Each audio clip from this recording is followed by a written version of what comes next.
carnutheaven.com.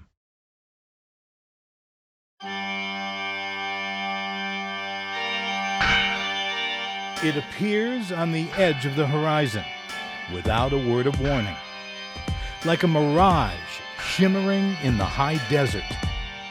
A not-so-subtle mix of power and performance.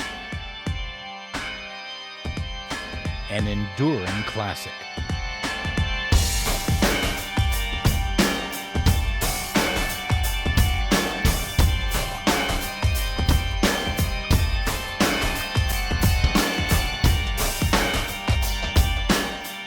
Do you remember the first time you got behind the wheel of a Viper? Well, I remember the first time I saw a Viper. I was still a student as a car designer, and I saw the Viper at Detroit Auto Show. It was only a concept, as beautiful roadster, a red roadster. I'll never forget that moment, because that's the first time I actually considered Chrysler. You know, I always thought of GM and Ford, and Chrysler was there, but not front of mind. I saw that, and I was like, who is this company that would make this car? You know.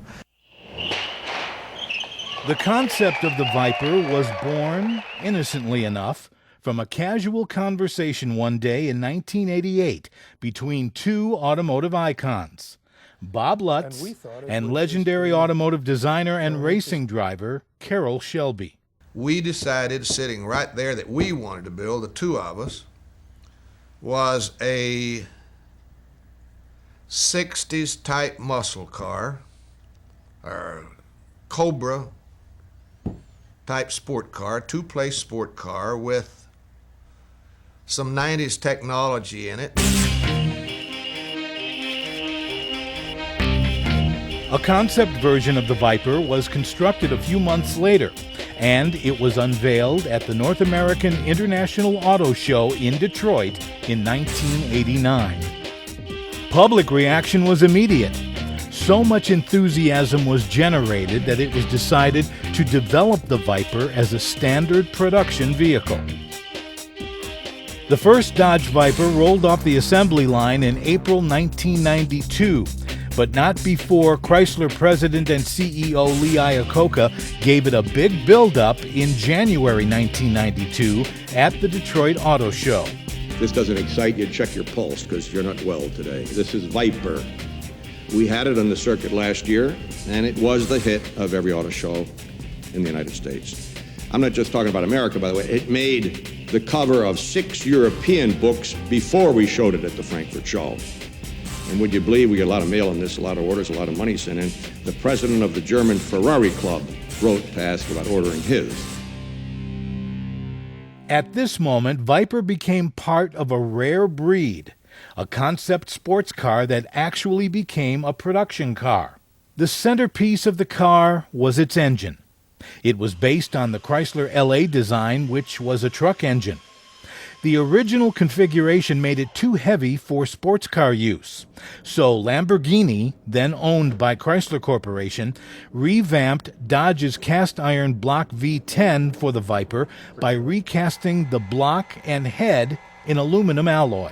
The Viper was quickly becoming a cultural icon, so much so it inspired its own TV show.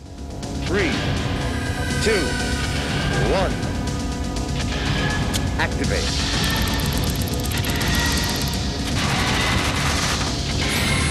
For 4 seasons, the Viper battled bad guys with an array of high-tech weapons, everything a racing enthusiast / crime fighter would need.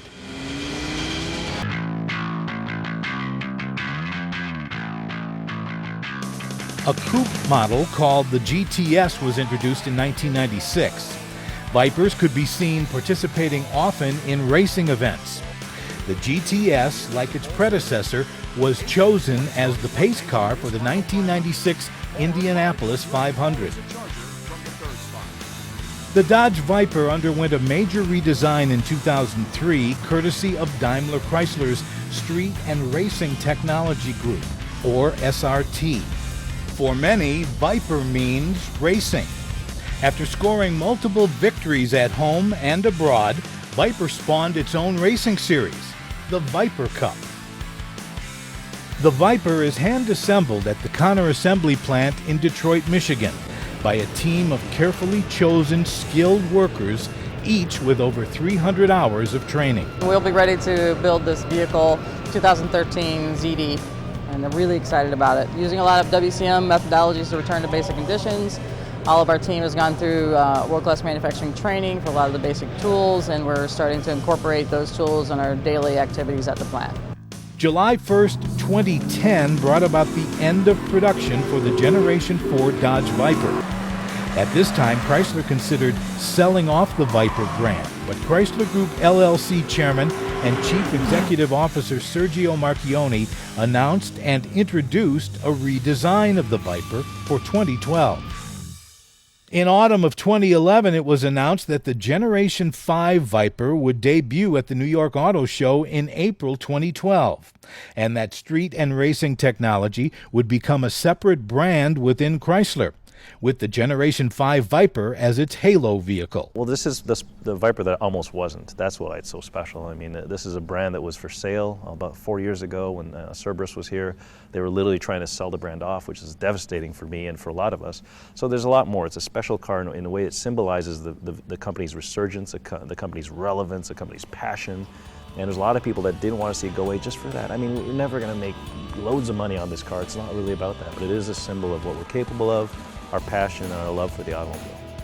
For 2 decades, Viper has been the standard bearer in the automotive high-performance world, street legal and track ready.